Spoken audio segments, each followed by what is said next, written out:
20Sysnet's a software and services company. We've been in the sector for over 20 years, which is, I think, is quite a good achievement. And we've had to change almost every 5 years as technology has moved on. For the last 5 years, we have been in the mobility space, and we've tried to move from being service-only oriented to developing our own IP and developing a suite of products for sectors. And that is starting to pay dividends for us now. What sectors are you involved in primarily? Primarily we're in the transport and logistics sector, the construction sector, and I would say the public sector. What sort of products are you developing? The products we like to develop are, we're very much an engineering focused company, so what we like to do is develop practical technology-based solutions for practical people.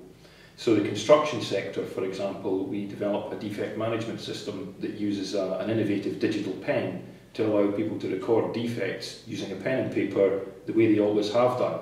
But they get the benefits of having an electronic system that manages everything and all the workflow around that. So it's very much a meeting of tradition meets technology, as it were. In the transport sector, for example, we use the same digital pen for load control for British Airways. And the big problem there is that they can't get the information quickly enough from the aircraft side back to a central load control area. So again, and they need a signature. So again, we put in a very, for the user, low-tech solution where they use a digital pen, but some very high-tech software on mobile phones and transmission mechanisms to take an electronic image of what they've written, translate that information into computer speak and present it to the load control, central hub on a screen. Well, in some situations the digital pen that we use is very good for data capture and just being able to write on a piece of paper using a normal device that everybody's used to using. That works really well for service engineers, people who are out and about in a hostile environment such as a construction site or at the side of an aircraft.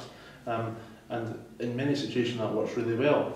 However, for the property business, what we found is that getting feedback immediately in front of the user as they fill out a form, having the information captured and validated and immediate information brought back is very, very important for them. And so essentially what we're doing is about choosing the right user interface for people, with the back-end systems that we build being relatively static nowadays, building more and more reliability into these and lower cost, but choosing the right kind of device for the environment that the user is working in. Looking forward, we'll pursue our product-based strategy, and the company will grow and then start to split into smaller companies, each one that is run or driven by each of these products. We have 3 products at the moment. We have our Snagmaster product, so that will likely become its own cost centre and then company. We have an innovative e-correspondence system that is launching on the market in January 2011. We see that going the same way.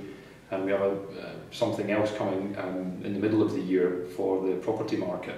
And again, our hope is that will go each way. So what we see is that Sysnet, the core Sysnet, will try and generate IP. That will then sell under a product name, which will then become a new company and grow in its own right.